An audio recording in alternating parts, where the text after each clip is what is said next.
नमस्कार, मैं द्वितीय वर्ष कला हिंदी साहित्य के प्रथम प्रश्न पत्र रीतिकालीन काव्य की पाठ्य पुस्तक में आज आपको अध्याय नंबर 3 घनानंद रीतिमुक्त काव्यधारा के जो प्रवर्तक हैं उनके घनानंद कवित्व की सप्रसंग व्याख्या आरंभ कर रही हूं।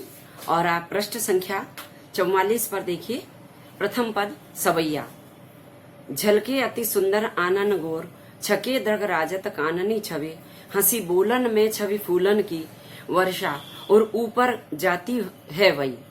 लट लोल कपोल कलोल करे, कल कंठ वनी जल जावली द्वे, अंग अंग तरंग उठे द्वितिकी, पर है मनो रूप अवई धरचे। यहाँ पर नायिका के सौंदर्य का चित्रण किया है।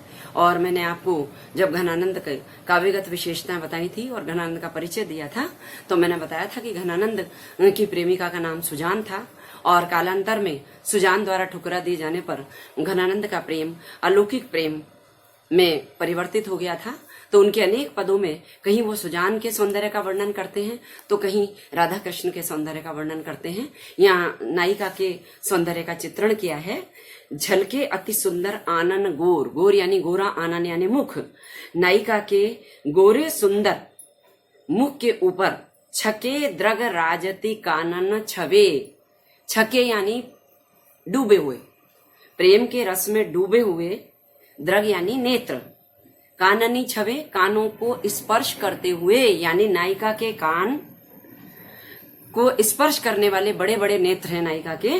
तो नायिका के सुंदर गोरे मुख पर बड़े बड़े नेत्र जो कि प्रेम के रस में डूबे हुए हैं, कानों को स्पर्श करते हुए सुशोभित होते हैं। झलके यानी झलकता है, प्रकाशित होता है, आभामान होता है। तो नायिका के सुंदर गोरे मुख के ऊपर दो बड़े बड़े प्रेम के रस में डूबे हुए नेत्र कानों को स्पर्श करते हुए सुशोभित होते हैं। राजती यानी सुशोभित होते हैं। हंसी बोलन में छवि फूलन की वर्षा। जब वो नायिका हंसकर बोलती है तो फूलों की वर्षा मानो, छवि यानी सुंदरता। तो जब हंसकर बोलती है तो वो ऐसी सुंदर दिखाई देती है कि मानो उर ऊपर जाती वही, उर यानी हृदय, हृदय के ऊपर मानो फूलों की वर्षा हो जाती है। अर्थात जब हंसती है तो ऐसा लगता है मानो फूल खिल रहे हों। उसके हंसने और बोलने की मधुरता और अद्भुत सौंदर्य से हृदय को प्रसन्नता प्राप्त होती है। हृदय के ऊपर फूल खिलना यानी मन प्रसन्न हो जाना।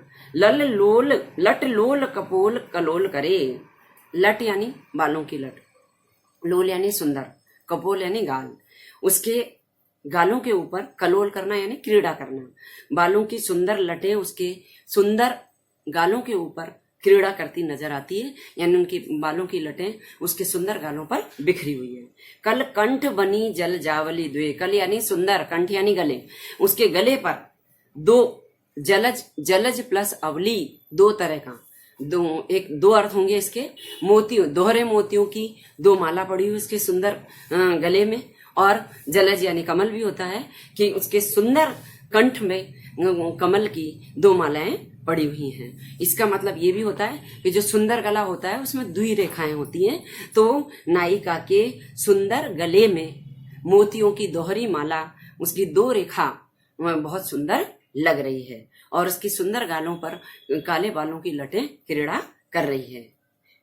अंग अंग तरंग उठे द्वितिकी, पर है मनो रूप अभय धरचे। मनो, मनु, जनु मनु मानो, जहां काव्य की पंक्ति में जनु मनु मानो संकेतक चिन्ह आते हैं वहां पर उत्प्रेक्षा अलंकार होता है। यानी जहां उपमेय में उपमान की बलपूर्वक संभावना व्यक्त की जाती है वहां पर उत्प्रेक्षा अलंकार होता है। अंग अंग तरंग उठे द्वितिकी, नायिका के शरीर के प्रत्येक अंग प्रत्यंग में द्युति यानी चमक, सुंदरता की लहरें उठती हैं। परहे मनो रूप अभय धरजे, ऐसा लगता है मानो उसके शरीर की सौंदर्य की धारा जल के रूप में अभी चू पड़ेगी, यानी उसके शरीर का अभय धर चुए, चू पड़ना, चुए यानी चू पड़ना, धर यानी धारा, मानो उसके सौंदर्य की धारा अभी बह निकलेगी उसके शरीर से, यानी नायिका इतनी सुंदर है कि उसका मुख सुंदर है, बड़े बड़े नेत्र हैं, हंसकर बोलती है तो ऐसा लगता है मानो फूल झड़ते हों,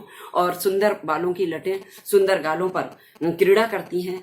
कंठ बहुत सुंदर है जिस पर दोहरी मोतियों की माला बहुत सुशोभित होती है, और उसका शारीरिक सौंदर्य अद्भुत है, और वो सौंदर्य ऐसे झलक पड़ता है मानो सुंदरता की धारा अभी शरीर से निकलकर प्रवाहित हो जाएगी। जनु मनु मानो यहाँ उत्प्रेक्ष अलंकार है।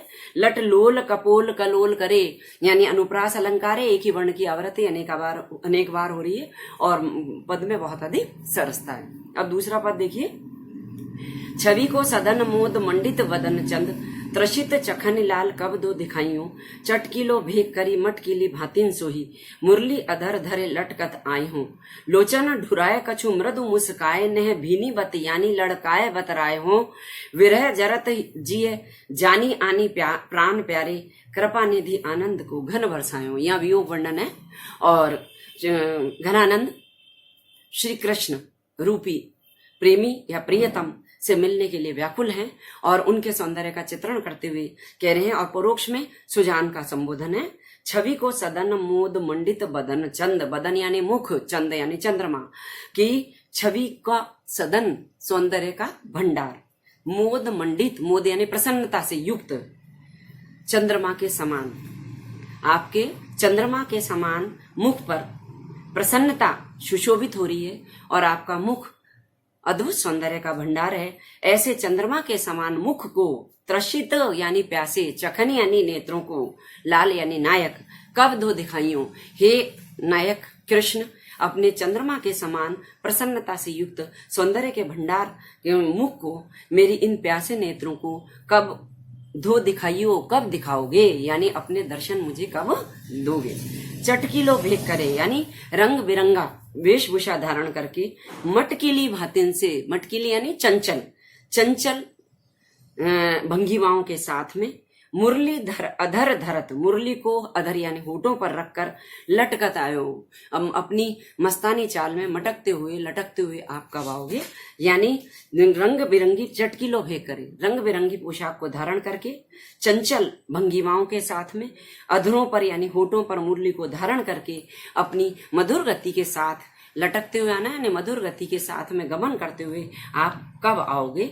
लोचन ढुराए कछु मृदु मुस्काए, लोचन यानी नेत्र, ढुराए यानी द्रवित करना, चलाना, गतिवान करना, तो अपने नेत्रों को ढुलकाते हुए, कछु मृदु मुस्काए, थोड़ी मधुर मुस्कान के साथ, नेह भीनी बत यानी नेह यानी प्रेम, प्रेम से डूबी हुई बातों को करने के लिए, लड़काए बतराए हो, कब आकर आप अपनी मधुर मुस्कान के साथ में अपने नेत्रों को नचाते हुए प्रेम से भीगी हुई बातें करने के लिए, लड़कपन की बातें करने के लिए आप कब आओगे। विरह जरत जिये जानी, मेरा जिये यानी हृदय, मेरा हृदय वियोग की आग में जल रहा है, आनी प्राण प्रारे, इसलिए हे मेरे प्राणों के प्रिय आकर के, कृपा निधि, हे कृपा के भंडार, आनंद को घन बरसाए हो, आप मेरा हृदय जो वियोग की आग में जल रहा है, उस हृदय पर आनंद रूपी बादलों की वर्षा करके मुझे आनंद कब प्रदान करोगे। आनी प्राण प्यारे, हे प्रियतम आकर के वियोग की आग में जलने वाले मेरे हृदय पर तुम प्रेम और आनंद रूपी बादलों की वर्षा, घन यानी बादल, कब करोगे, यानी यहाँ वियोग की प्रधानता है और प्रेमी से मिलन की प्रार्थना है। श्री कृष्ण के दर्शन के लिए घनानंद रूपी भक्त व्याकुल है, और यहाँ वही अलंकार है, उपमा रूपक उत्प्रेक्षा और रूपक अलंकार है बदन चंद, चंद्रमा रूपी मुख। धन्यवाद।